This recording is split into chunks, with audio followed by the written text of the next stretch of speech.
వే gold trusted gold buyers మీరు తాకట్టు పెట్టిన బంగారాన్ని విడిపించి ఈ రోజు ఉన్న మార్కెట్ ధరకు కొనబడను. మహారాష్ట్ర రాజకీయాల్లో మరో భారీ కుదుపు చోటు చేసుకుంది. తుది అంకానికి చేరుకుంది ఆపరేషన్ టైగర్.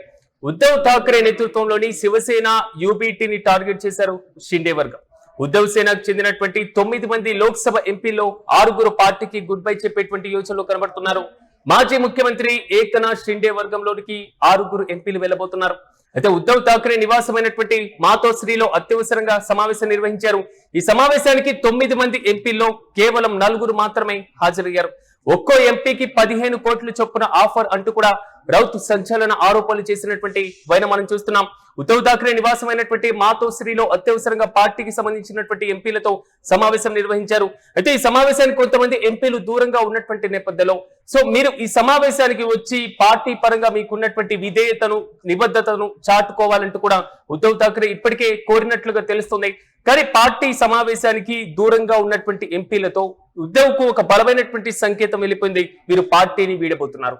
ఇప్పటికే పార్టీలో వచ్చినటువంటి చీలిక, ముఖ్యమంత్రి పీఠం కోల్పోవడం, దాని తర్వాత జరిగినటువంటి పరిణామాలు, ఇప్పుడు తాజాగా ఆపరేషన్ టైగర్, ఈ మొత్తం అంశం మాత్రం శివసేన పార్టీకి మరి ముఖ్యంగా ఉద్ధవ్ ఠాక్రే వర్గానికి సంబంధించినటువంటి యూబీటీకి ఒక పెద్ద కుదుపునకు దారి తీసింది అనేది మాత్రం క్లియర్ కట్ గా అర్థమవుతుంది. అయితే బీజేపీ దీని వెనకాల ఉండి ఒక్కొక్క ఎంపీకి 15 కోట్ల వరకు కూడా ఆఫర్ చేసిందంటూ కూడా రౌత్ తాజాగా ఆరోపణలు గుప్పించడం మాత్రం రాజకీయాల్లో మరో సంచలనంగా మారుతుంది.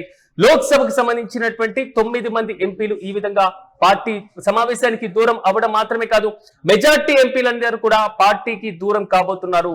వీరు బీజేపీలో చేరబోతున్నారు అనేటువంటి ఊహాగానాలు మహారాష్ట్రలో వ్యక్తమవుతున్నాయి. ఇక ఇదే అంశంపై మరింత సమాచారం మా ప్రతినిధి కిరణ్ అందిస్తారు. కిరణ్, చెప్పండి, ఉద్ధవ్ ఠాక్రే వర్గానికి సంబంధించినటువంటి ఎంపీల్లో 4 మాత్రమే ఉండి మిగిలిన వాళ్ళందరూ సమావేశానికి దూరం కావడం, నెక్స్ట్ వీరు బీజేపీలో వెళ్ళబోతున్నారు, ఒక్కొక్క ఎంపీకి 15 కోట్లు ఇవ్వబోతున్నారు అంటూ కూడా రౌత్ ఆరోపణలు. అసలు శివసేన యూబీటీలో ఏం జరుగుతుంది? పూర్తి అప్డేట్స్ ఏంటి? మరోసారి శివసేన యూబీటీలో చీలిక వస్తుందని స్పష్టమైన సంకేతాలు అందుతున్నాయి. ఇప్పటికే శివసేనకు సంబంధించిన 6 ఎంపీలు అటు ఏక్నాథ్ షిండే కుమారుడు శ్రీకాంత్ షిండే నివాసంలో సమావేశమయ్యారు. ఉదయం 9:30 నేరుగా లోక్సభ స్పీకర్ తో సమావేశమయ్యారు. ఓం ప్రకాష్ బిర్లాతో సమావేశమయ్యారు. మరోపక్క తమ పార్టీకి సంబంధించిన ఎంపీలను బీజేపీ ప్రలోభ పెడుతుంది. బీజేపీ అండతోనే తమ పార్టీకి సంబంధించిన ఎంపీలను మరోసారి తీర్చడానికి ప్రయత్నం చేస్తున్నారంటూ సంజయ్ రావుత్ ఆరోపణలు చేశారు. 15 కోట్లు ఇచ్చి ఒక్కొక్క ఎంపీని కొనుగోలు చేస్తున్నారు. ఇప్పటికే అందుకు తగ్గట్టు అందుకు 15 కోట్లు కూడా చెల్లించారంటే ఆయన ఢిల్లీలో తీవ్ర విమర్శలు చేశారు. మరోపక్క లోక్సభ స్పీకర్ ను కలిసి కీలక వర్గానికి గుర్తింపు ఇవ్వకూడదంటూ ఓం ప్రకాష్ బిర్లాకు ఇటు సంజయ్ రావుత్ కూడా ఫిర్యాదు చేశారు. ఇక్కడ ప్రధానంగా మహారాష్ట్రలో నంబర్ గేమ్ కొనసాగుతుంది. ఇప్పటికే రాబోయే రోజుల్లో బీజేపీ పార్లమెంట్ శీతాకాల సమావేశాల్లో కానీ వర్షాకాల సమావేశాల్లో కానీ డీలిమిటేషన్ బిల్లుతో పాటు ఇటు జమిలీ ఎలక్షన్ బిల్లును ప్రవేశపెట్టడానికి ప్రయత్నాలు చేస్తుంది. గతంలో లోక్సభలో బిల్లు ప్రవేశపెట్టారు. 2/3 వంతు మెజార్టీ సాధించలేక బీజేపీ చతికిల పడింది. అయితే 5 రాష్ట్రాల ఎన్నికలు ముగిసిన తర్వాత వేగంగా రాజకీయ పరిణామాలు మారుతున్నాయి. అటు వెస్ట్ బెంగాల్లో మమతా బెనర్జీ ఓడిపోవడం, మమతా బెనర్జీ సంబంధించిన పార్టీకి సంబంధించిన ఎమ్మెల్యేలు ఎంపీలు వర్గాలుగా విడిపోవడం, నేరుగా 20 మంది ఎంపీలను బీజేపీలో చేర్చుకోవడానికి ప్రయత్నించినప్పటికీ ఆర్ఎస్ఎస్ అడ్డుకోవడం, వారు ఆ 20 నుంచి 22 మంది ఎంపీలు ఎన్సీపీఐలో త్రిపురకు చెందిన ఎన్సీపీఐలో విలీనమయ్యారు. మరోపక్క ఎమ్మెల్యేలు టీఎంసీకి సంబంధించిన ఎమ్మెల్యేలు తమ నేత మమతా బెనర్జీ అంటూ వారు ప్రత్యేక వర్గంగా ఏర్పడ్డారు.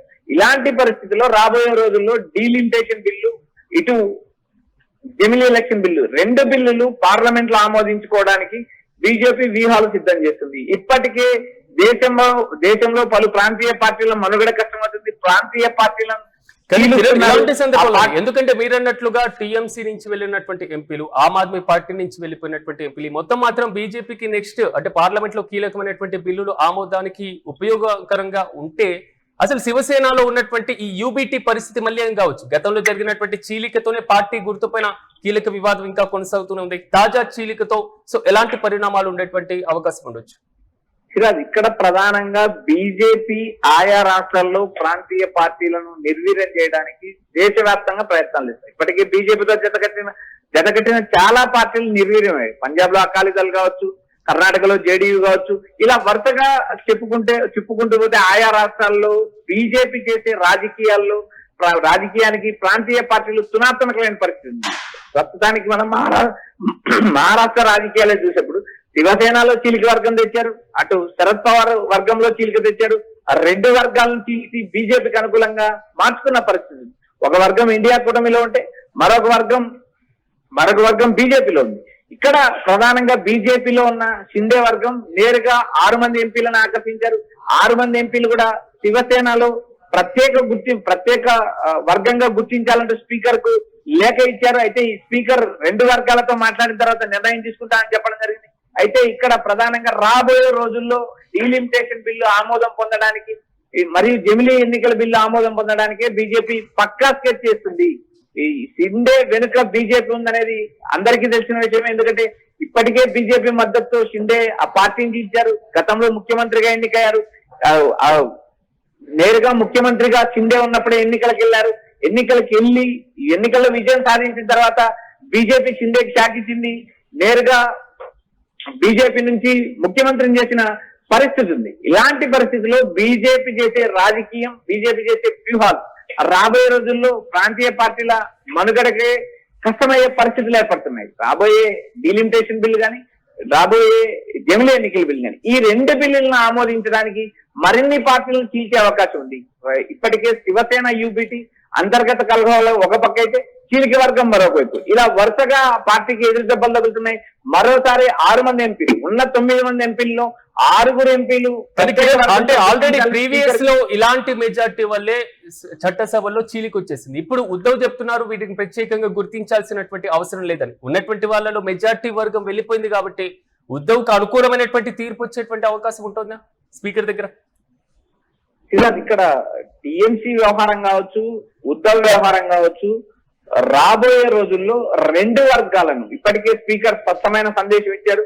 రెండు వర్గాలతో మాట్లాడతాము, రెండు వర్గాలతో మాట్లాడిన తర్వాత నిర్ణయం తీసుకునే పరిస్థితి ఉంటుంది. ఒక వర్గం చెప్పిన లేఖ గాని, ఒక వర్గం చెప్పిన వివరాలను గాని తాము కన్సిడర్ చేయము, రెండు వర్గాలతో మాట్లాడతాం, అంతిమంగా ఒక నిర్ణయం తీసుకుంటామంటూ ఇప్పటికే ఓం ప్రకాష్ బిర్లా ప్రకటించడం కూడా జరిగింది. ప్రస్తుతం యూబీటీలో చీలిక వర్గం కూడా తమను ప్రత్యేక వర్గంగా గుర్తించాలి, తమను సపరేట్ వర్గంగా గుర్తించాలి, ఆ గుర్తించిన తర్వాత పార్టీ గుర్తు కూడా మాకే చెందాలంటూ ఇదే ఎంపీలు డిమాండ్ చేసే అవకాశం ఉంది. ఇప్పుడు ప్రస్తుతం మమతా బెనర్జీకి సంబంధించిన 20 మంది ఎంపీలు కూడా ఆ పార్టీ గుర్తు కోసం ప్రయత్నాలు చేశారు. అయితే బీజేపీ నేరుగా ఆ పార్టీని విలీనం చేసుకునే పరిస్థితి లేకపోయింది. ఎందుకంటే ఆర్ఎస్ఎస్ అడ్డుకోవడం, బీజేపీ కూడా చేర్చుకోవడానికి సుముఖంగా లేకపోవడంతో వారు వేరే వర్గంగా ఎన్సీపీఐలో త్రిపురకు సంబంధించిన పార్టీలో విలీనమయ్యారు. ప్రస్తుతానికి మమతా బెనర్జీకి సంబంధించిన మమతకు ఊరటే లభించిందని చెప్పచ్చు. ఎందుకంటే ఆ పార్టీకి సంబంధించిన సింబల్ కానీ, ఆ పార్టీకి సంబంధించిన ఆర్థిక వ్యవహారాలు కానీ అన్ని మమత చేతిలో ఉంటాయి. రాబోయే రోజుల్లో ఇటు యూబీటీ పరిస్థితి ఏంటి, అటు తృణమూల్ పరిస్థితి ఏంటి అనేది లోక్సభ స్పీకర్ వెల్లడించే తీర్పును బట్టి ఉంటుంది. రాబోయే రోజుల్లో మరిన్ని ప్రాంతీయ పార్టీలను తీర్చడానికి బీజేపీ వ్యూహాత్మకంగా వ్యవహరిస్తుండడంలో ఎలాంటి సందేహం లేదని విమర్శలు వస్తున్నాయి. Right Kiran, thank you. మొత్తం మీద మహారాష్ట్ర రాజకీయాల్లో మరోసారి మాత్రం భారీ కుదుపునకి గురి చేసేటువంటి ఘటనగానే భావించాలి. ఎందుకంటే తుది అంకానికి చేరుకుంది ఆపరేషన్ టైగర్. ఈ ఆపరేషన్ టైగర్ మాత్రం ప్రస్తుతం పూర్తిస్థాయిలో మహారాష్ట్ర రాజకీయాల్లో ఒక చర్చనీయాంశమైనటువంటి ఇష్యూగా హైలైట్ గా నిలుస్తుంది. ఉద్ధవ్ ఠాక్రే నేతృత్వంలో ఉన్నటువంటి శివసేన యూబీటీకి సంబంధించినటువంటి అంశం. 9 మంది ఎంపీలు ఉంటే ఒక సమావేశానికి కేవలం 6 గైర్హాజరు కావడం, 4 మాత్రమే, అంటే మొత్తం మీద ఒక 3-4 మాత్రమే ఇప్పుడు యూబీటీతో ఉన్నట్లుగా తెలుస్తున్నాయి. మిగిలినటువంటి వారిని ఒక్కొక్కరిగా 15 కోట్లు ఇచ్చి బీజేపీ కొనుక్కుంది. ఆ పార్టీ నేత రౌత్ చేస్తున్నటువంటి తాజాగా ఆరోపణ. మరి దీనిపైన స్పీకర్ ఎలాంటి నిర్ణయం తీసుకోబోతున్నారు? మెజార్టీ ఎంపీలు కూడా ఈసారి కూడా శివసేన నుంచి చేజారేటువంటి అవకాశాలు కనబడుతున్నాయి. కాబట్టి మళ్ళీ శాసనసభలో చట్టసభల్లో విలీన ప్రక్రియ జరిగి ఉద్ధవ్ ఠాక్రేకు ఇంకా కీలకమైనటువంటి సంక్లిష్ట పరిస్థితులే రాబోతున్నాయా? కానీ మొత్తం వ్యవహారాలు పరిశీలించిన తర్వాత తమిళనాడు ఇష్యూ అయినా లేదా టీఎంసీ ఇష్యూ అయినా, మరోవైపు మనకు గమనించినటువంటి ప్రధానమైనటువంటి ఇప్పుడు మహారాష్ట్రలో చోటు చేసుకుంటున్నటువంటి అంశమైన ఈ మొత్తం పరంపర, సో నెక్స్ట్ పార్లమెంట్ సెక్షన్ మీద చాలా క్లియర్ కట్ గా పడేటువంటి అవకాశం ఉంది అనేది మాత్రం విశ్లేషకులు చెప్తున్నటువంటి మాట.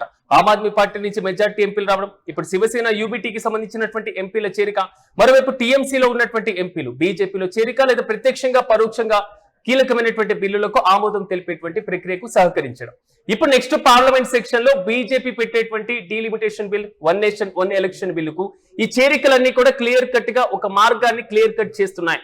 సో బీజేపీకి సహకరించే విధంగా ఇలాగా ఎంపీలను కొనుక్కుంటున్నారు అనేటువంటి కామెంట్స్ మాత్రం ఈ పార్టీల దగ్గర నుంచి వస్తుంది. చూడాలి ఈ ఎంపీల చేరిక పైన స్పీకర్ ఎలాంటి నిర్ణయం తీసుకోబోతున్నారు. నెక్స్ట్ పార్లమెంట్ సెక్షన్ లో పెట్టేటువంటి కీలకమైనటువంటి బిల్లులకు ఏ ఎంపీ ఏ వైపున మద్దతు తెలిపేటువంటి అవకాశం కనబడుతుంది, ఏ ఎంపీని ఏ పార్టీగా గుర్తించేటువంటి ఛాన్సెస్ కనబడుతున్నాయి, ఈ చీలికలతో పార్టీల యొక్క ఉనికి ఏ విధంగా మారేటువంటి అవకాశం ఉందో మనము వేచి చూడాలి.